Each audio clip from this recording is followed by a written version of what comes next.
aqui com o seu Nilson Araújo da Silva, de Souza, e nós vamos falar um pouquinho da ditadura, no caso, o contra, né? No caso, os que lutam pelo contra a ditadura, certo?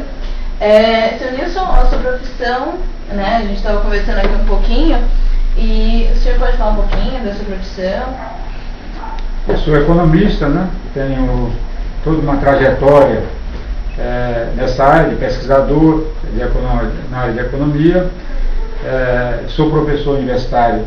Primeiro, eu sou aposentado pela Universidade Federal de Mato Grosso do Sul e no momento atual eu estou como professor visitante sênior no programa da CAPES, que é um órgão do Ministério da Educação vinculado ao ensino superior, no programa da CAPES, que está criando a Universidade Federal da Integração Latino-Americana, UNILA, que fica na fronteira trinacional entre Brasil, Argentina e Paraguai.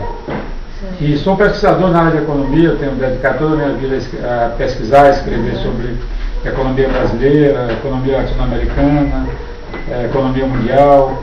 Tenho toda a minha produção científica, né, nessas três áreas. Certo, bacana.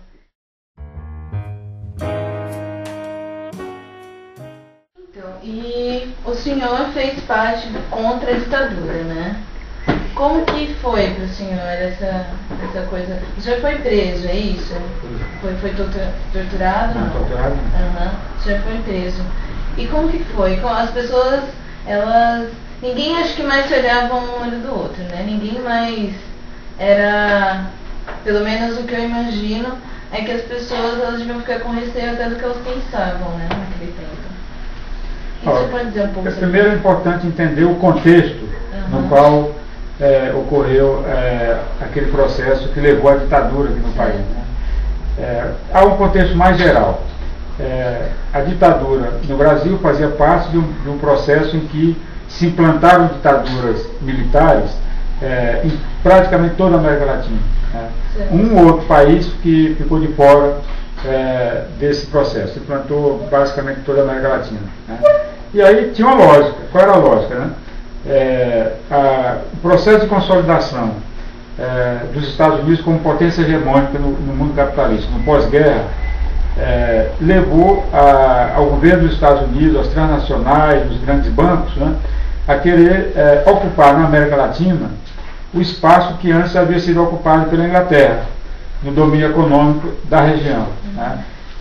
Isso entrou em choque com todo um processo que a América Latina vinha vivendo desde a década de 30, um processo de transformação importante, que vinha levando a que vários países se industrializassem, inclusive o Brasil, Argentina, México, Colômbia, Chile, Uruguai, vinham se industrializando, vinham construindo uma economia independente, controlada pelas forças econômicas nacionais, né?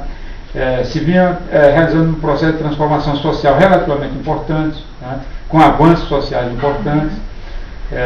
Então, isso entrava em choque com as intenções estadunidenses de expandir economicamente para a região. Né? Então, a saída que eles tiveram foi começar a patrocinar golpes militares para derrubar os governos que estavam nesses países, né? E implantar regimes que fossem favoráveis ao ingresso dos capitais estrangeiros na região. Né? Então a ditadura no Brasil fez parte desse processo. Aqui no Brasil a gente vinha também atravessando um processo de transformação. Desde os anos 30, com a Revolução de 30, inicialmente com Getúlio Vargas, né? E já nos anos 60 estava na presidência da República João Goulart, que é o herdeiro político de Getúlio Vargas, né? Foi um processo de 30 e poucos anos em que o Brasil vinha atravessando transformações importantes. Né? Naquele momento, o João Goulart estava buscando implementar as chamadas reformas de base. Destacava-se entre elas a reforma agrária, queria fazer a reforma agrária. Né? E não interessava as grandes corporações dos Estados Unidos, ao governo dos Estados Unidos, que um país da dimensão do Brasil realizasse transformações como essa, inclusive fazendo a reforma agrária. Né? Então, eu tenho um livro que se chama Economia Brasileira Contemporânea, de Getúlio a Lula, onde eu analiso exatamente com dados, com estatísticas, com informações, como que os Estados Unidos participaram, o governo dos Estados Unidos participou efetivamente da articulação do golpe que ocorreu aqui no Brasil. Tá? E, dado o golpe, as forças que assumiram o comando do país, tanto civis como militares, procuraram limpar o terreno para abrir espaço para a expansão das transnacionais, das grandes corporações estrangeiras, basicamente dos Estados Unidos, aqui no país. E para isso tinha que tomar várias atitudes. Dentre elas, reprimir qualquer manifestação de qualquer setor da sociedade, de qualquer corrente política, de qualquer indivíduo. O AI-5, né? O AI-5 veio depois como consequência disso. Então, qualquer manifestação que se chocasse com essa expansão das corporações externas aqui dentro do país. Uma grande medida que foi adotada, por exemplo, foi na área salarial. Era importante para eles arrochar o salário, cortar o salário, para poder aumentar o lucro das transnacionais para cá viesse. Então, parecia que reprimir os trabalhadores, parecia que intervir nos sindicatos, tinham que demitir, excluir da direção dos sindicatos os dirigentes mais combativos. O movimento estudantil sempre teve um papel importante na história do Brasil, na história do mundo, contra os regimes autoritários. Então, o movimento estudantil aqui no Brasil se colocava contra aquele processo ditatorial. Então, teria que reprimir o movimento estudantil. A intelectualidade foi muito grande. Nós chegamos a fazer, em 68, no Rio de Janeiro, a marcha dos 100 mil. Tinha 100 mil pessoas lideradas pelos estudantes, no Rio de Janeiro. Um outro setor importante que foi reprimido foi o setor da intelectualidade. Aí inclui os artistas, músicos, pessoal da área de teatro. Havia vários grupos teatrais que saíram pelo Brasil afora, apresentando suas peças teatrais, criticando o regime ditatorial. Então, vem a repressão também aos artistas, intelectuais, etc. Eu, na época, era estudante.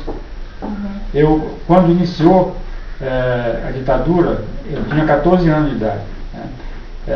E logo depois, um ano depois, eu assumia, com 15 anos de idade, eu assumia a presidência do Grêmio Estudantil, na época chamava ginásio.